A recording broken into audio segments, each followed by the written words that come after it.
If I look back and I think, where did I start with poetry and where I am now? It doesn't make sense to me. The more people that take chances on me, the more that I'm starting to feel like this is a thing and this is meant to be. You know, I'm meant to do this because I enjoy it so much.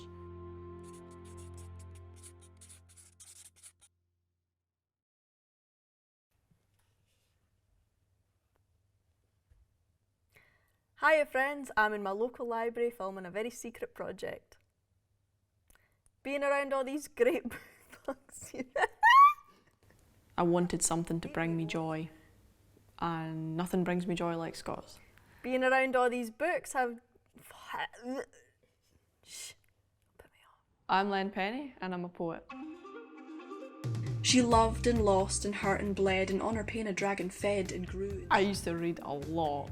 Wrapping round her mind increased in length. I would always have my nose stuck in a book, which really annoyed my family who were trying to communicate with me, and they'd just be met with a paper and cardboard intermediary. We hurkled down to hae ourselves a canty blithe wee blether.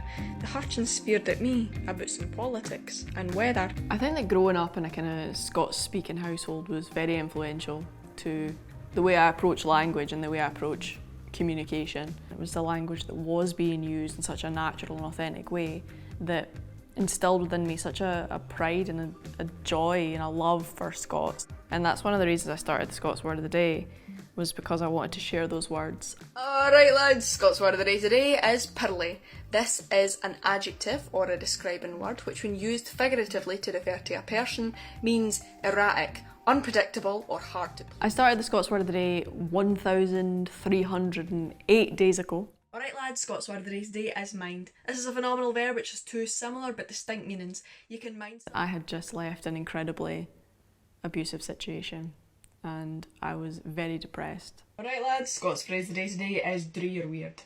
This seems a bit complex but we'll break it down. To dree is to endure or suffer. Yer is a possessive pronoun meaning you're. And it's hard to articulate how I was feeling at that point. I had very low self-esteem. I had very little sense of self or self-confidence.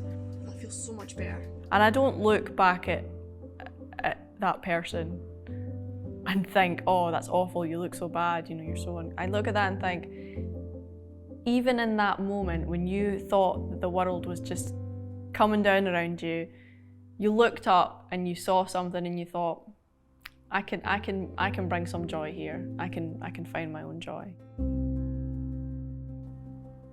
I'm telling my story. It's mine after all, and this masterpiece won't write itself.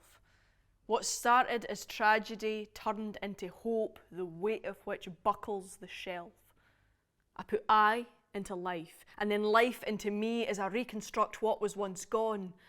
I stoked every ember my heart could remember, and I nourished the flames till they shone.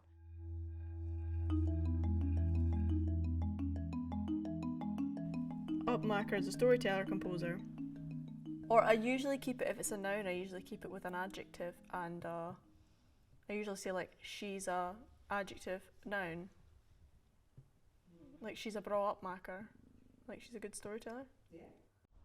But then I could give it like an intensifier as well, so something like she's an awful bra upmaker. Oh, that's good. Or she's a rick good upmaker, or some, which awful bra I'm partial to.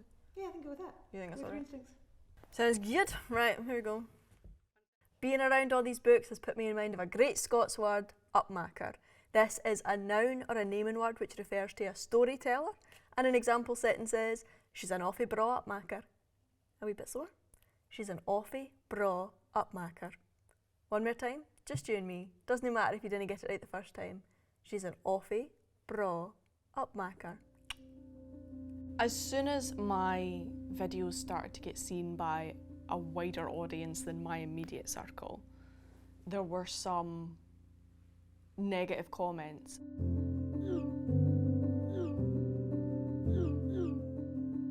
I have a very hard time identifying when someone is acting in bad faith. So I was taking it all at face value. An example sentence says, People were talking about my tits and the fact they're uneven, and the fact they're saggy. It's very easy to listen to people saying things about your appearance. It's very easy to listen to people saying things about your personality and your voice and your character and the way you are as a person. You can very easily start repeating that yourself. You know, we're going level deeper and I'll just despise everything about myself. And that's a really, really awful place to be in when you've already got a brain that's like, I feel like you should die.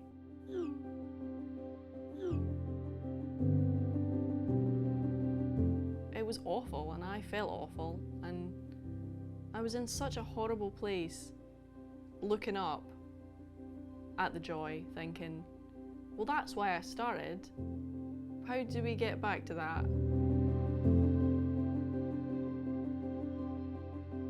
It's been a long process. But getting back to the joy has been about not ignoring them, because these are all thoughts that are rattling around inside my head. Doing something productive with it, channeling it into art, making it rhyme even, just takes some of the power away from it and it makes it productive.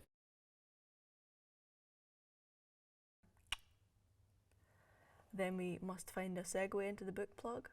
So the book Poyums, I didn't actually set out to write. I had all these disparate poems over the past 2 years that I had written, and it was a real pleasure to be able to kind of weave a narrative into that. The themes I would say are human rights, women's rights, linguistic rights, language rights, the rights of sort of minoritised communities, but also it's about my right to be happy.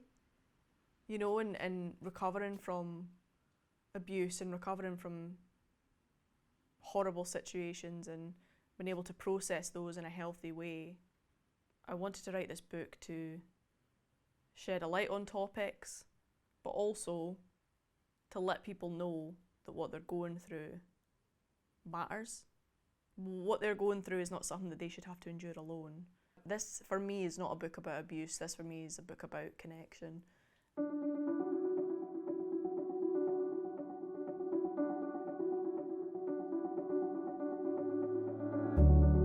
I just cannot wait.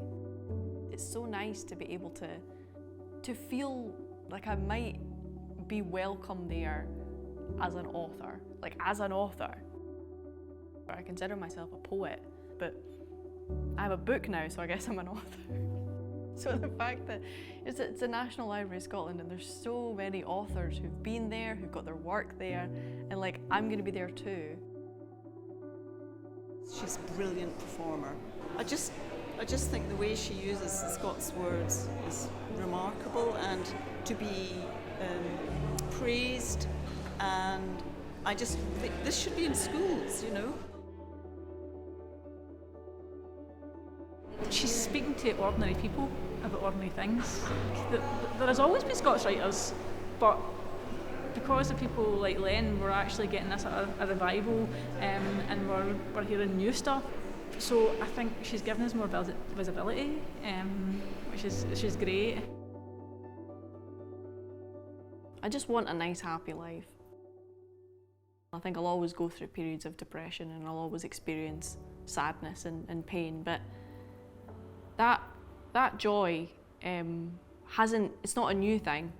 It's not a new thing, but it feels closer. Like at the start when I was thinking, how can I find something that will bring me joy? I think I've found it, and I just want to just not let go.